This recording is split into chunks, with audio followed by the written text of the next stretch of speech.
ఇప్పుడు మనం మా దగ్గర ఒక క్రేజీ ఐటెం గురించి మాట్లాడుకుందాం. 4 dosas at just 12.99.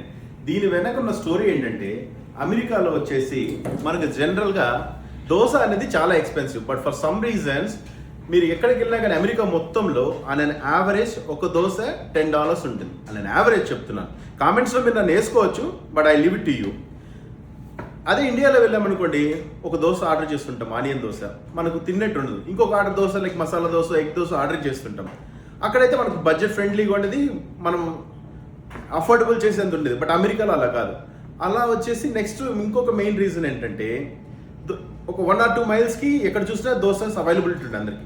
So customer ఎక్కడున్నా మన దగ్గరికి దోశలకి రావాలంటే ఒక యూనిక్ డిష్ అనేది క్రియేట్ చేయాలనేసి నేను మా షెఫ్ డిస్కస్ చేసిన తర్వాత, అండ్ దట్ వీగన్ ఫ్రెండ్లీగా వెళ్ళాలి అని చెప్పేసి, ఎవరైతే ఎక్కువ ఒక 4 dishes ఆర్డర్ చేసుకుంటారో, జనరల్గా ఏవి దోసెస్ ఫేమస్గా ఉంటాయో, ఈ కాన్సెప్ట్ అనేది మేము అమెరికాలో ఫేమస్గా ఉన్న నాన్ బాస్కెట్ నుంచి మేము ఆ ఐడియాని తీసుకొని దాన్ని దోశకి ఇంప్లిమెంట్ చేసాం. దట్టు అమెరికన్స్కి ఇండియన్ ఫుడ్ అనగానే butter chicken, chicken tikka masala ఇవే గుర్తొస్తాయి. మన సౌత్ ఇండియన్ డిషెస్ అనేవి వాళ్ళకి అంతగా తెలియదు. సో మనం మన క్విజైన్ని, మన సౌత్ ఇండియన్ క్విజైన్ని అమెరికాకి ఇంకా మన వల్ల అయినంత మనం చేరవేయాలనేసి క్రేజీగా ఒక డీల్ అనేది తీసుకురావాలని చెప్పేసి 4 దోసెస్ అవైలబుల్ ఆర్డర్ చేసాం. ప్లేటింగ్ ఎలా ఉంటుందో మనం చూద్దాం. అందులో వచ్చేసి ఒక paper dosa, onion dosa, masala dosa and కారం దోశ వస్తుంది.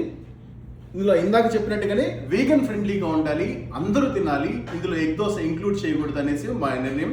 మీరు కావాలనుకుంటే ఎప్పుడైనా రండి, మీ ఫ్రెండ్స్ ఎక్కడన్నా ఉంటే కనెక్టికట్లో షేర్ చేయండి. Just 4 dosas at just 12.99.